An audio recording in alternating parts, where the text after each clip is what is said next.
Hi, my name is Paul, and I'm here to recount a verbal beatdown my dad delivered the day before my graduation. Now, some of you might be wondering what cray means. It's youthful parlance for crazy. My dad's 64, so I assure you he did not use that term. But I then reimagine his lectures being filled with pop references beyond his time. Kind of helps to soften the delivery. Now, as you're probably well aware, I'm Asian, and that comes with some presumptions. One, I grew up in a conservative household, and two, our career choices were already made for us, lawyer or doctor. However, I'm a rarity in my family, and perhaps more largely my race, I'm horrible at math. Logic, therefore, seems to dictate that law school would be for me. And not to brag too much, but I did pretty well, and a career as a lawyer seemed all too ready for me. It was near the end of my second year that a dangerous idea got planted in my mind, in a setting that has given birth to many a dangerous idea, over a round of beers.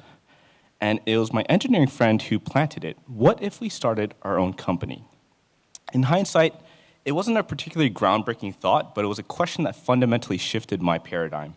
Not just for me. When I first approached various colleagues in the law school about my plan to start a legal tech company, I was met with looks of quiet shock and or mild confusion.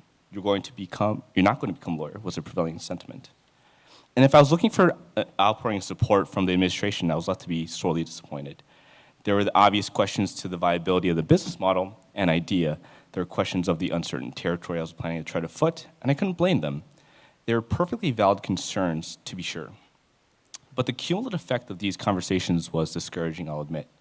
It also crystallized for me that I was interacting with an industry and culture that is, by its very nature, and for good reason, risk-averse. I couldn't resent them for the attitudes, though.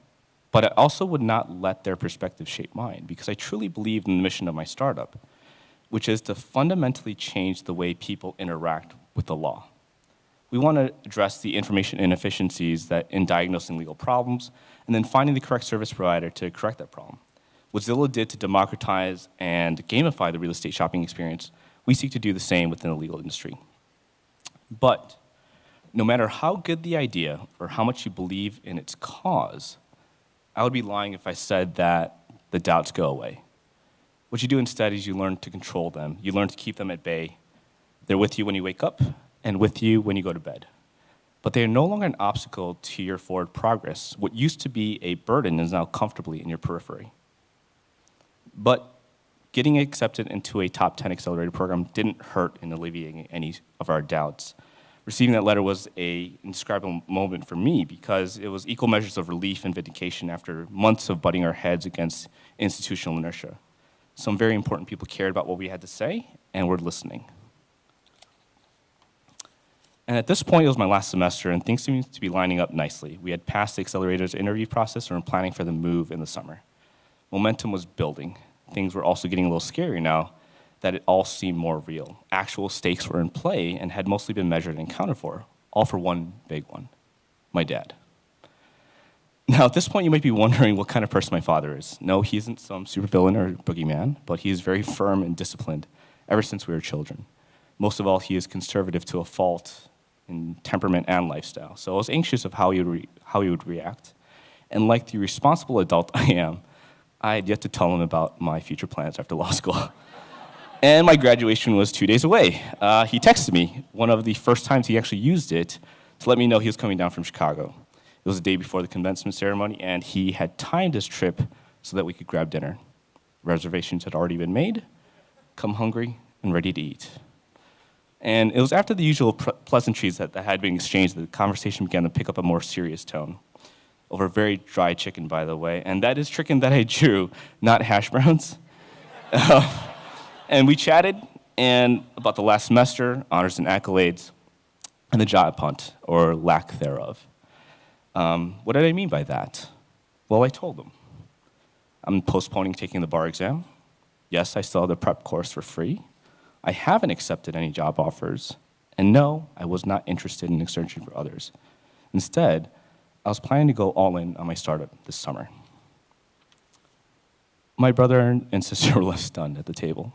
Probably more from the audacity of my response, but to my relief and surprise, there was no public blow-up at the restaurant. Instead, there was uneasy tension as we continued to eat, while my dad's brow furrowed ever deeper. He wanted to continue the conversation in his hotel room, for privacy reasons, of course. And let me tell you, that car ride to the hotel was an interesting one, to say the least, like driving towards your impending doom. As that door latched shut, my dad exploded, venting all the frustrations he had been holding in previously. Was I crazy, or cray-cray, as I like to imagine him saying? Why did I even go to law school if I wasn't going to practice law? These were legitimate questions, but it was a moment I felt prepared to handle. After all, months prior, I had faced the same questions from my peers and betters, and if I couldn't persuade my dad now, how would I ever hope to persuade any investor in the future?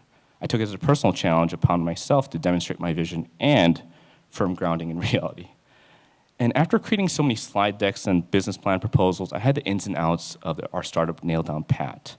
And I laid it all out for him, the business model, the market need, and the external validation we received from the accelerator program. And slowly, I could see that I was winning him over. He was starting to see it. But what really drove home the point was when I talked about my fear of regret and how it far outweighed the fear of failure and the doubts that preceded. I told him that this opportunity was a finite one. And if I didn't pull the trigger now, I would always remember this time and look back to question what if. And he understood it. He wasn't happy still, but he understood me now. And crisis had been averted last night, yet again, as my siblings might say. As far as things go in my family, I'm a bit of the black sheep. To be frank, it's a well-earned reputation. I can be stubborn to a fault, even in my losing bets. But as we're taking pictures on the quad, I'll always remember my dad putting his arm across my shoulder and saying he was proud of me for sticking to my guns this time. Thank you.